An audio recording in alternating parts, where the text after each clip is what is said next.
प्रधानमंत्री मोदी जी का घाटशिला में माने झारखंड दौरे पर लगातार हैं, जो घाटशिला में जो भाषण दिए हैं उस पर क्या आपका प्रतिक्रिया है, क्या विचार क्या है? देखिए, मोदी जी का क्या है कि वो जिम्मेवारी नहीं लेते हैं। उन्होंने जिस तरह से कहा, घुसपैठिए जो है आदिवासी महिलाओं को जो है कि जीना हराम कर रहे हैं। न कुल मिलाकर ये कहेंगे तो वो कह रहे हैं कि घुसपैठिए जिस तरह से आ रहे बांग्लादेश से, वो आदिवासियों का जीना हराम कर रहे हैं। तो इसका जवाब तो उनको देना चाहिए था। आखिर ये जीना हराम कर रहे हैं तो उसके लिए जिम्मेवार कौन है? क्योंकि बॉर्डर का सिक्योरिटी जो है वो तो राज्य सरकार के हाथ में तो है नहीं।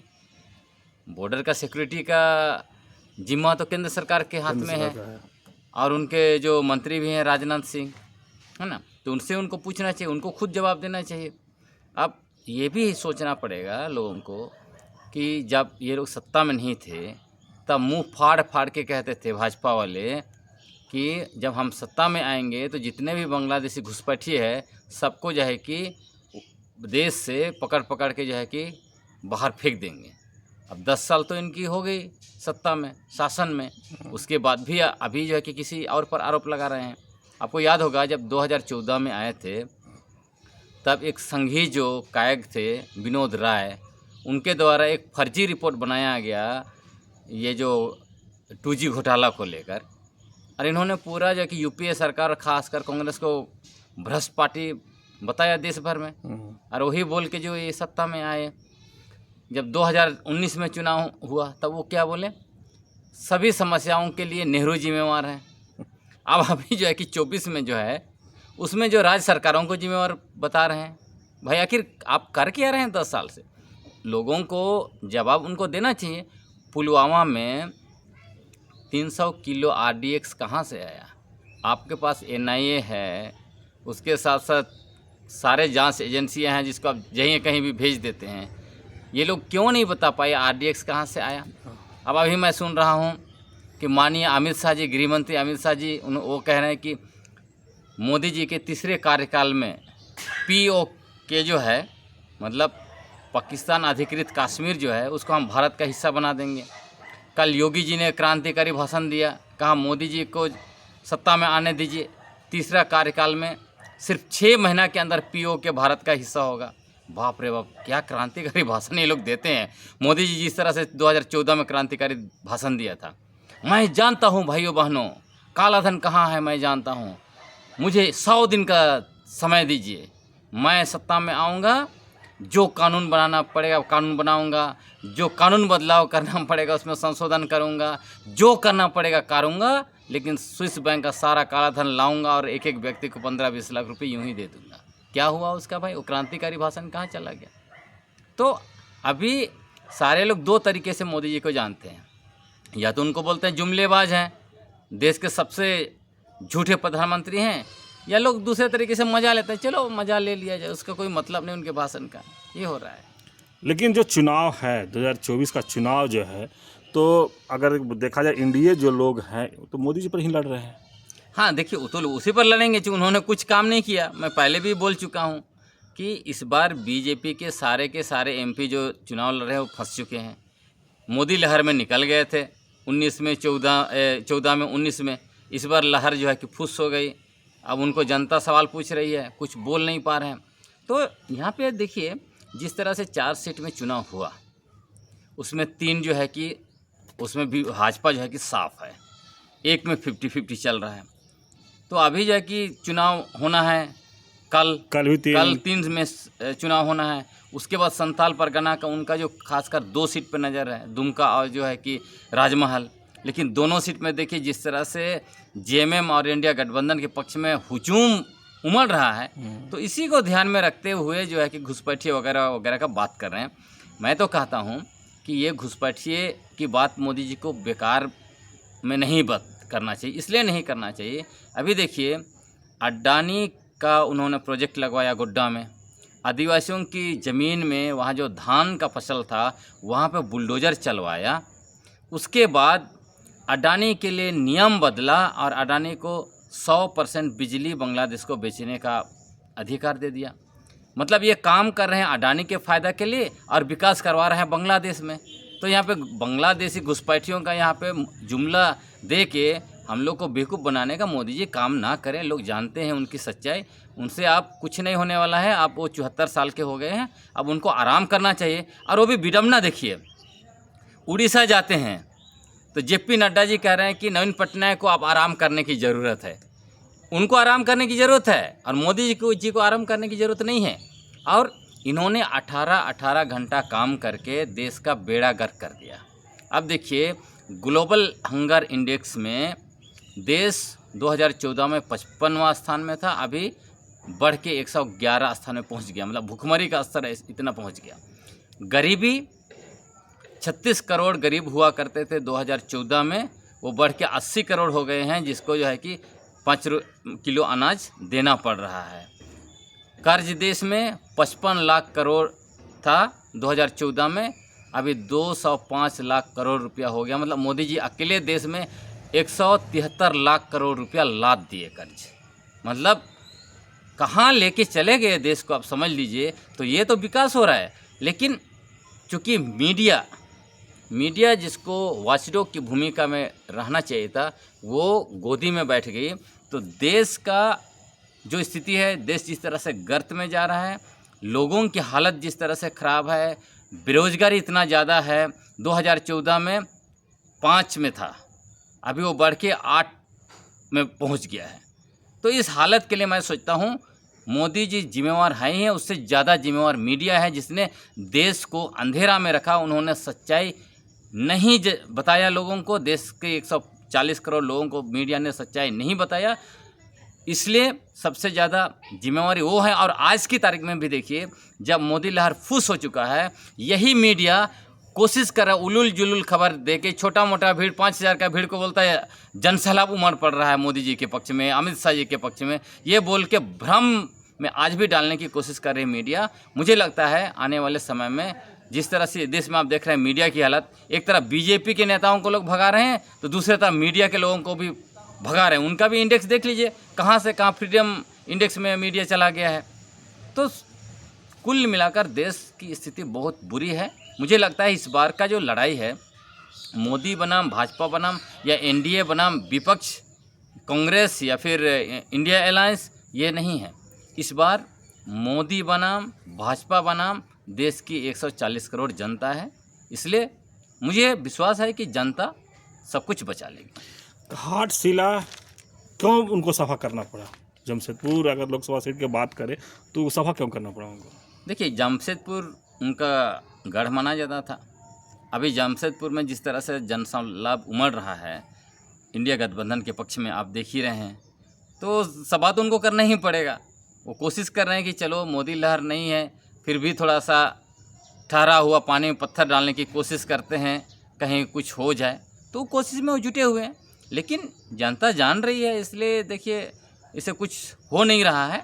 उसके बावजूद जो भी उनके एनालिसिस हैं या और मीडिया वाले हैं, लगातार कोशिश कर रहे हैं। मैं तो कह रहा हूँ लगातार कि वो हवाबाजी करने की कोशिश कर रहे हैं, मोदी लहर पैदा करने की कोशिश कर रहे हैं। लेकिन अब कहीं से भी नहीं लग रहा है कि वो बच पाएंगे। अब मोदी जी को आराम करना चाहिए। जिस तरह से आप बताएं कि 74 साल मोदी जी का हो गया है, तो दूसरी तरफ अग्निवीर के लोग जो लगातार विपक्ष के लोग हैं, जैसे तेजस्वी बात करें, राहुल जी बात करें, कि बोल रहे हैं कि 5 साल के बाद मोछ नहीं आएगा और लड़का लोग को रिटायर कर दिया जाएगा। लेकिन मोदी जी के 74 साल के बाद भी अपना अगला खोज रहे हैं। देखिए, ये भी अद्भुत बात है। मोदी जी जब आए थे, भाजपा ने अपना नियम बदल दिया कि 75 साल जिसका भी जो भी नेता 75 साल के हो गए, उनको जो है वो एक मंडल वो बनाए, परामर्श देने वाला मंडल है ना, उस मंडल में जो है उनको जाना है। इसलिए आडवाणी जी चले गए, मुरली मनोहर जोशी को साइड कर दिया गया, उनके जितने भी और सीनियर लीडर थे वो सारे के सारे को साइड कर दिया गया। अभी मोदी जी 75 साल के हो जाएंगे, 74 साल के हैं, तो इसीलिए केजरीवाल ने कहा कि इसके बाद अमित शाह बनेंगे, लेकिन वो कह रहे हैं कि नहीं, यही रहेंगे। आप समझ लीजिए, मतलब हर चीज़ ये लोग करते हैं मोदी जी के केंद्र में। जो सवाल आपने पूछा वो सब लोग जान रहे हैं। देश का 1.5 लाख युवा जो अग्निवीर योजना के तहत गया, वो अपने आप को ठगा महसूस कर रहा है।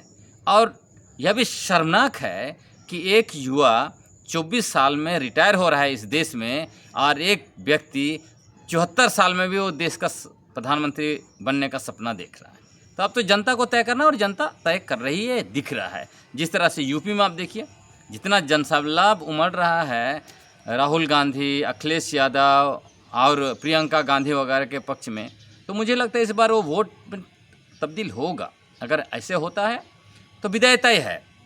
और मैं बार बार इस बात को दोहराऊंगा कि मोदी जी अगर बचेंगे तो उनको बचने के लिए एक ही उपाय है कि कहीं कहीं अभी आप देख रहे हैं कि कुछ जो आरएसएस के लोग जो पुलिस में हैं या फिर चुनाव अधिकारी बन गए हैं, झारखंड से भी बहुत सारे खबरें आ रही है कि फर्जी वोट वगैरह डलवा दिया गया, एक बार वोट देख के आया आदमी उसको मिटा के फिर दोबारा वोट, इस तरह के वो लोग कर रहे हैं। वो जितना कोशिश करना है वो कर रहे हैं, एक और है। दूसरा जो काउंटिंग में गड़बड़ करेंगे, ईवीएम को इधर से उधर करेंगे, यही उपाय है, दूसरा कोई उपाय बच नहीं रहा है ना। लेकिन एक बात करें, जिस तरह से खूंटी लोकसभा हॉट सीट बना हुआ था, उस तरह से कोडरमा बना हुआ, वहाँ भी अन्नपूर्णा देवी केंद्रीय मंत्री हैं, दूसरी तरफ से विनोद सिंह है। तो वहाँ आपको क्या का रिसर्च क्या और क्या सर्वे में आपको लग रहा है वहाँ? देखिए मैं वोट होना है वहाँ, हाँ, इसीलिए मैं देखा, मैंने मीडिया में तो नहीं पढ़ा, लेकिन सोशल मीडिया में आया, कितना सही है मुझे नहीं पता। वहाँ पे लोग दिखा रहे हैं कि शायद माननीय मंत्री अन्नपूर्णा देवी ने कहा है शायद कि सांसद का काम नल्ली और गली बनाना नहीं है। यदि वो सही में ये बात कही है तब तो आप समझ लीजिए कि बहुत बुरा हाल है, क्योंकि आज के समय में कोई भी सांसद, कोई भी मंत्री यह बात नहीं कर सकता है।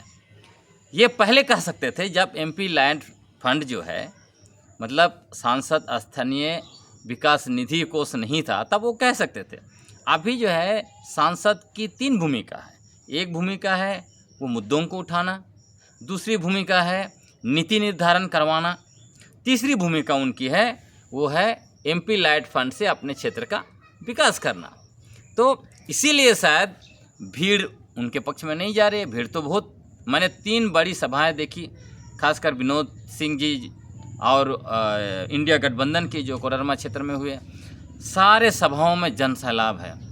बाबूलाल मरांडी की एक सभा देखी जहां हेलीकॉप्टर देखने के लिए लोग नहीं हैं, वहां पे खा पी रहे हैं, थोड़ा 200 जैसे लोग हैं, उनको सुनने के लिए भी कुछ लोग खड़े हैं, वही दिखाई पड़ रहा है।